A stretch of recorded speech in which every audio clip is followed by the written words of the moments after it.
경험에 내가 철저히 의존하고 살고 있느냐? 구원에서 멀어져야 됩니다. 구원에서.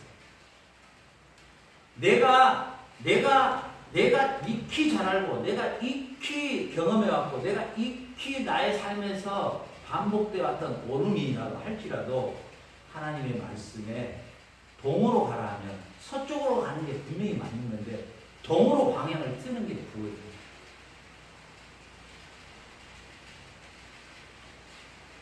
만약에 우리가 신앙생활을 한다고 하면서도 내가 경험하고 내가 알고 있는 서쪽만을 계속 향하고 있다면 그건 내가 샤머니즘을 믿고 있는 거예요. 그건 하나님을 믿고 있는 게 아니에요. 왜냐하면 모든 종교의 공통점이 뭐냐면 내가 원하는 바, 내가 소원하는 바를 들어주는 신이에요. 그러나 우리는 내가 원하는 바가 아니고 하나님이 원하는 바가 뭐냐예요.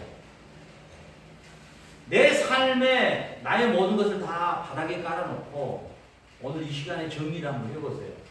그동안에는 내가 가지고 있는 경험, 내가 가지고 있는 지식, 내가 가지고 있는 조그마한 물질의 에너지를 내가 생각하고 내가 계획해서 짜고 나갔다면 그걸 일단 내려놓고 온전히 하나님께서는 지금 나의 이 상황에서 내가 어떻게 하기를 원하는가를 먼저 묻는 게 기도입니다.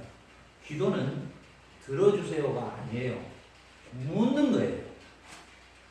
모든 종교의 기도의 특징은 들어주소예요. 그러나 우리가 하는 기도는 들어주세요가 아니고 묻는 거예요. 아버지, 이 문제에 대해서 제가 어떻게 해야 됩니까? 라고 묻는 거예요. 결국은 뭐냐면은 우리가 이 죽음이라는 병, 그리고 이 사망의 병, 이 모든 죽음의 병에서 우리가 해방되는 게 구원인데 이 구원은 오늘 성경에서 그리스도와 함께 구원을 해방을 시키셨다는 거예요. 여러분, 그리스도께서 십자가에 죽으신 사건은 단순한 사건이 아닙니다. 우리가 영원히 치료되지 못할, 우리 인류에게 있는 영원히 풀지 못할 사망이라는 이 죽음이라는 이 병으로부터 우리를 해방시켜 주신 것입니다. 지인아, 뭐라고? 영원히 어디에서 해방시켜줬다고? 죽음의 병에서 우리를 해방시켜 주신 것입니다. 자, 우리가 죄라는 것은요, 윤리적 죄가 있지요.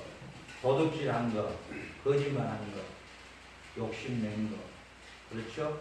성경에서는 윤리적 죄를 다루면서 더 중요한 죄의 단어를 다룹니다. 그 단어는 뭐냐면 바로 하나님과의 떨어짐입니다.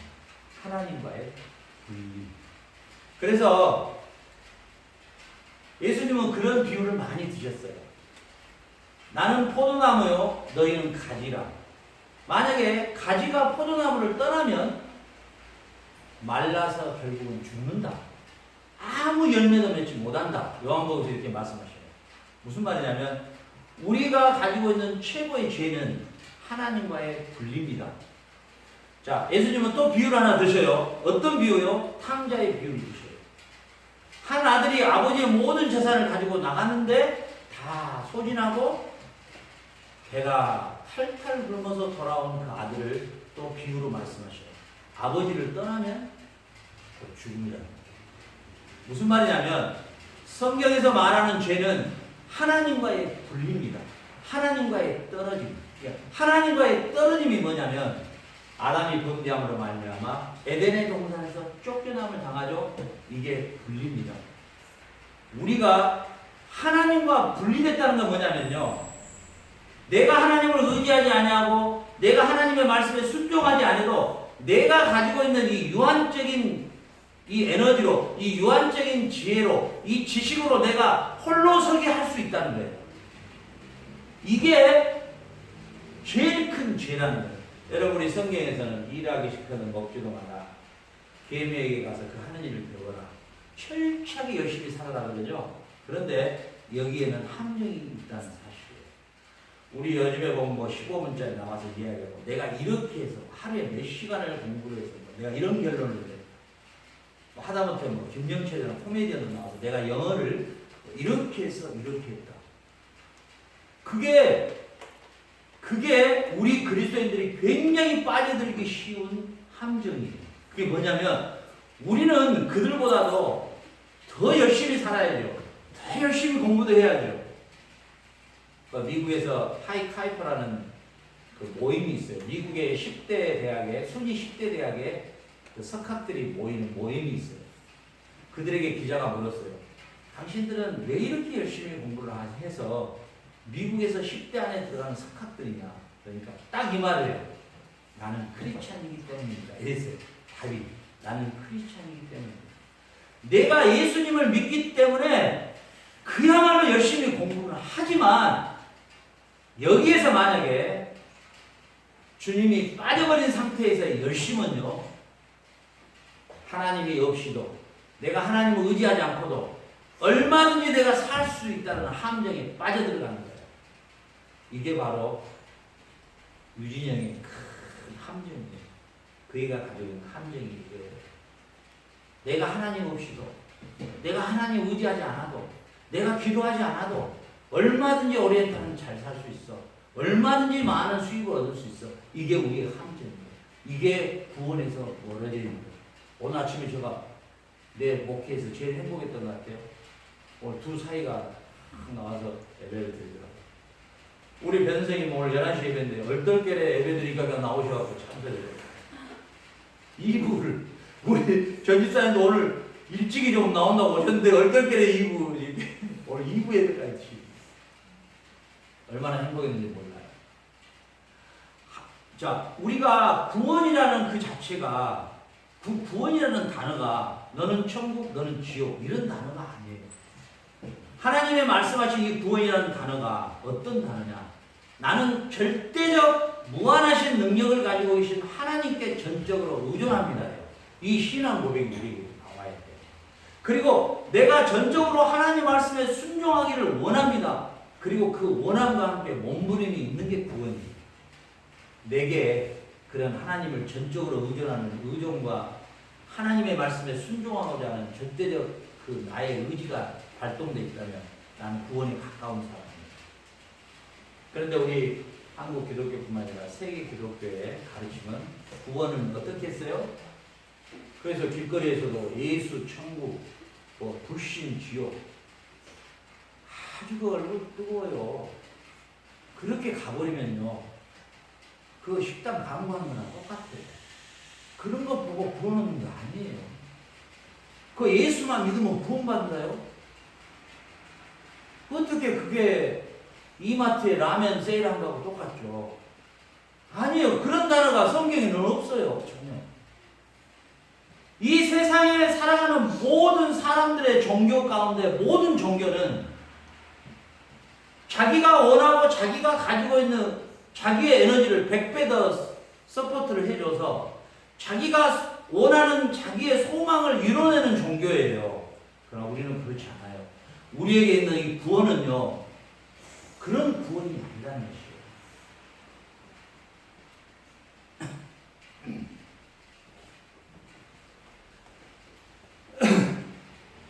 여러분 한번 생각해 봅시다. 하나님은 100%의 전능을 가지고 있고 완전을 가지고 있고 완전한 사랑을 갖고 계신 분이에요. 에너지가 100이에요.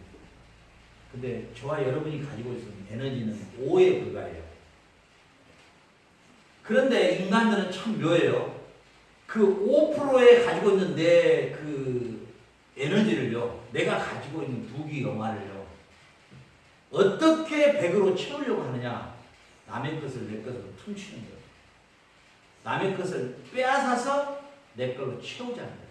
그래서 중소기업이 아니면 조그마한 골목에 빵가게가 열렸는데 대기업이 그걸 보고 대기업도 빵을 손을 대는 거죠. 중소기업이 조금 이렇게 성장하려면 대기업에서 탁 채가버려요. 그게 뭐냐면은 바로 인간들이 추구하는 소위 말하면은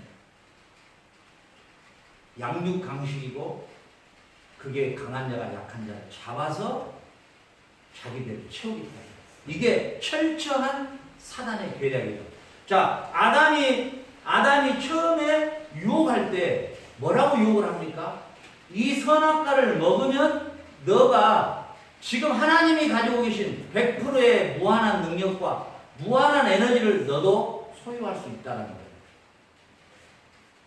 바로 그거예요. 바로 그게 우리 인간이 타락해서 얻어지는 결과예요. 그게 아담 이후로부터 많은 전쟁들, 국가와 국가 간의 분쟁들도 다 뭐 때문에요? 너 것을 뺏어서 내 안에 채우겠다는 거예요. 하다못해 우리 젊은이들이 가장 많이 사용하고 있는 사랑이라는 단어도 내게 가지고 있는 결핍을 저 상대를 통해서 내한테 채워 넣겠다는 거예요. 그게 사랑의 수준이거든요.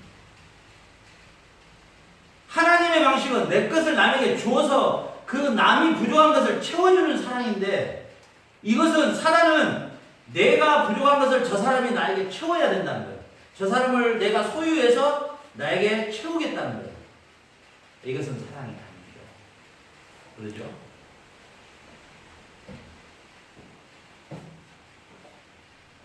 오늘 이제 말씀을 마무리할게요.